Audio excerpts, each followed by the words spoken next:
Let's fast forward to that night. How does this go down on the night that it happened? We had talked at school that morning, and he said, just let's kill your parents. We'll, run away to Maine together, and everything will be okay. I'll call my friend, and I'll come pick you up at 12. And that night around 11:45, I knew he was out there, so I made a phone call.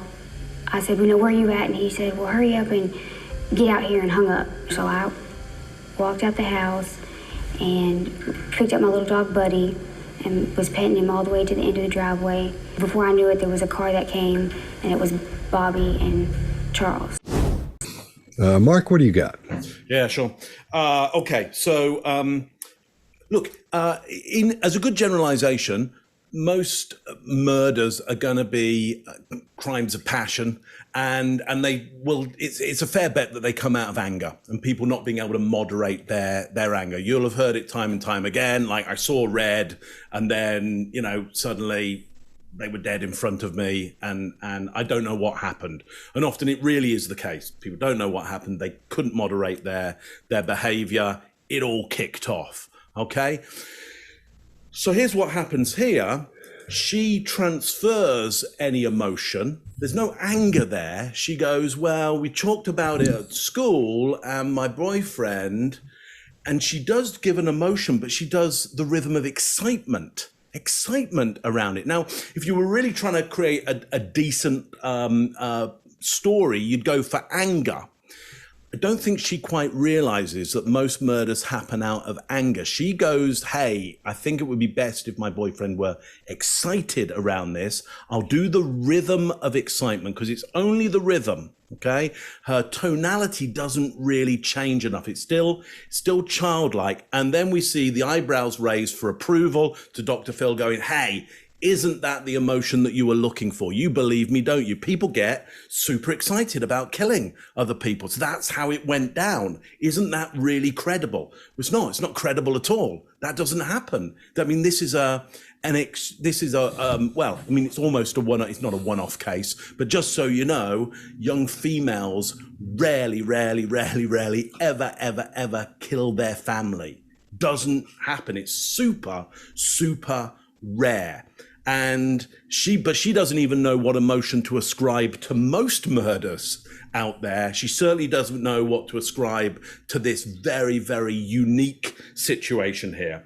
So eyebrows of approval there, looking for, isn't that a really good emotional motivator for this? I don't know Dr. Phil's expression because we don't get to see it, but just so you know, that's really quite odd to pick excitement as the emotional motivator for a murder and transfer it to somebody else and not say, here's what I was feeling at the time. I guess my partner at the time was feeling this. Anyway, that's what I got for you. Greg, what do you got?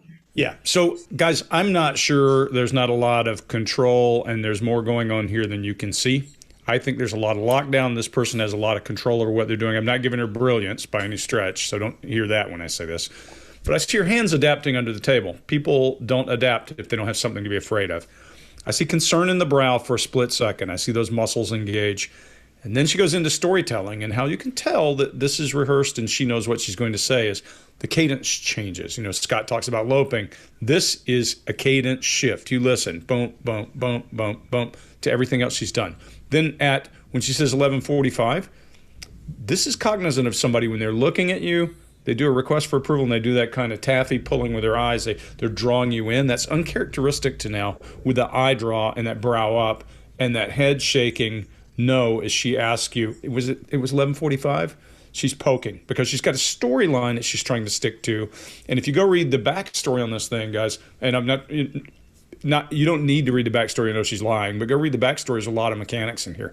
She also goes a little distaste when she brings up, I picked up my little dog Buddy. Well, you would think that would bring her joy, but there's a reason, because one of the things that they say in the case that they held her accountable for is silencing the dogs so these guys could get in the house. Big deal. And then she says some of my favorite things, before I knew it. Before I knew it is the same as and then. It doesn't mean you're lying, but it damn sure gives you an opportunity to cover up information, to cover up time. That's what I got. Scott, what do you got? All right. Yeah, I was going to cover that thing with the dog as well, because earlier when they showed up, the dog woke the dad up, started barking and stuff. So when she says she picked up her little dog Buddy, and goes out and that tongue comes out, she's relating that anger to that. Again, she's using what she thinks would look normal as an expression there when she says, when she starts explaining what's happening, that really quick stuff. What I found interesting was this, and you see this a lot when someone is trying to make the story they're telling. They don't have a lot of information to give you, but they're hiding a lot.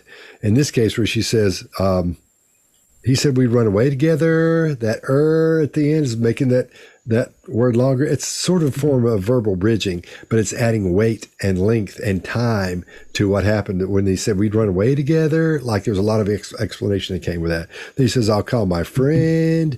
So like there's a big story came with that, which probably didn't. And then I'll pick you up at 12, and the 12 went on for a long time. That's her adding to these things, the weight and the depth that isn't there to those. But again, these are all classics for the psychopath.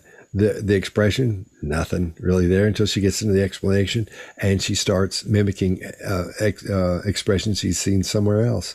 So that's, there's not much more from that aspect as you can look at. I mean, there's the intricacies of the neurological side of it. Chase, you want to get into that?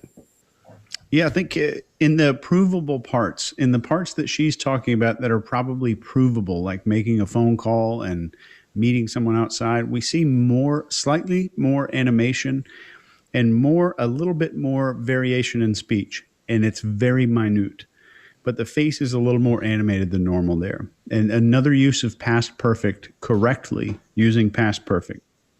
And I think when you guys are talking about the dog here, in her mind, she's thinking good people pet dogs. Normal people think good people pet dogs. I'm going to make sure I'm put that in there. I'm going to make sure to tell his name, because people say their dog's name all the time. And I'm going to talk about petting him the whole way back to the pickup truck or whatever it was. And I think, Greg, I absolutely agree with you. There's some hiding time in there when she says, before I knew it. It's a perfect way to say that. So let's talk about a quick psychopathy hallmark here: lack of remorse or guilt. And this typically goes back to a lack of what they call inhibitory emotions. So Scott's talking about the amygdala. We're lacking these emotions in this area that are inhibitory in their nature. So we see a lot of that here. And we'll talk about another one next time. Let's fast forward to that night. How does this go down on the night that it happened? We had talked at school that morning, and he said, just let's kill your parents. We'll, run away to Maine together, and everything will be okay. I'll call my friend, and I'll come pick you up at 12. And that night around 11:45, I knew he was out there, so I made a phone call. I said, where are you at? And he said, well, hurry up and get out here, and hung up. So I walked out the house and picked up my little dog Buddy and was petting him all the way to the end of the driveway. Before I knew it, there was a car that came, and it was Bobby and Charles.